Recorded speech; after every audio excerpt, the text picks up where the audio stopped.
ఆధార్ అనేది ఒక వ్యక్తి గుర్తింపును ప్రామాణీకరించే 12 అంకెల ప్రత్యేక ఐడీ నంబర్.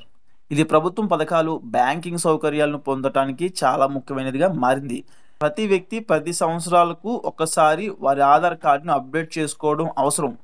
పిల్లల కోసం జారీ చేయబడిన బాల్ ఆధార్‌ను 5 సంవత్సరాల వయసు, 15 సంవత్సరాల వయసు ముందు అప్డేట్ చేయాలి. అలాగే పేరు, కొన్ని షరతులతో చిరునామా, పుట్టిన తేదీ, లింగం, ఇతర జనాభా వివరాలతో ఆన్‌లైన్‌లో మార్పులు చేయవచ్చు. కానీ mobile number, email ID, biometric data లేదా ఫోటోలో మార్పుల కోసం మీరు సమీపంలోని ఆధార్ సేవా కేంద్రానికి వెళ్లి రూ. 50 రుసుముతో ప్రక్రియను పూర్తి చేయాలి. అయితే రాబోయే రోజుల్లో ఇంత ఇబ్బంది ఉండదు. మీరు కేవలం బయోమెట్రిక్స్, ఐరిస్ కోసం మాత్రమే సేవా కేంద్రానికి వెళ్ళాలి.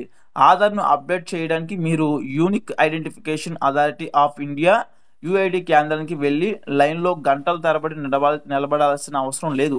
నవంబర్ నాటికి అందుబాటులోకి వచ్చేలా సరికొత్త యాప్‌ని అభివృద్ధి చేస్తున్నారు. దీంతో ఇంట్లో కూర్చుని ఆ యాప్ ద్వారా మీ ఆధార్‌లోని ప్రతి దాన్ని మీరే అప్డేట్ చేసుకోవచ్చు. భద్రత దృష్ట్యా ఆధార్‌ను అప్డేట్ చేయడానికి మొబైల్ నంబర్‌కు వచ్చే ఓటీపీ ఫ్యూచర్ ఉంటుంది. రిజిస్ట్రేషన్ సమయంలో మీరు నంబర్‌ను నమోదు చేసుకోవడం తప్పనిసరి అవుతుంది.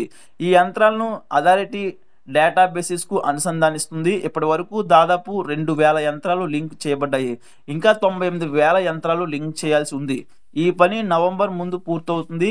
యాప్ ప్రారంభించిన తర్వాత ఆధార్‌లో ఏదైనా మార్పు స్వయంగా చేసుకోవచ్చు. ఈ డేటాబేస్ జనన ధృవీకరణ పత్రం, డ్రైవింగ్ లైసెన్స్, పాస్‌పోర్ట్, మొబైల్ నంబర్‌తో సహా అన్ని ఇతర ప్రామాణీకరించబడిన సమాచారానికి అనుసంధానించబడుతుంది. బయోమెట్రిక్స్, కంటి గుర్తింపు, ఐరిస్ నమోదు చేయడానికి మాత్రమే ఆధార్ కేంద్రానికి వెళ్ళాలి. ఇది కాకుండా ఇతర మార్పులు రిజిస్టర్డ్ వ్యక్తి స్వయంగా చేసుకోవచ్చు. ఈ రకంగా కొత్త యాప్ అయితే త్వరలో రాబోతుంది.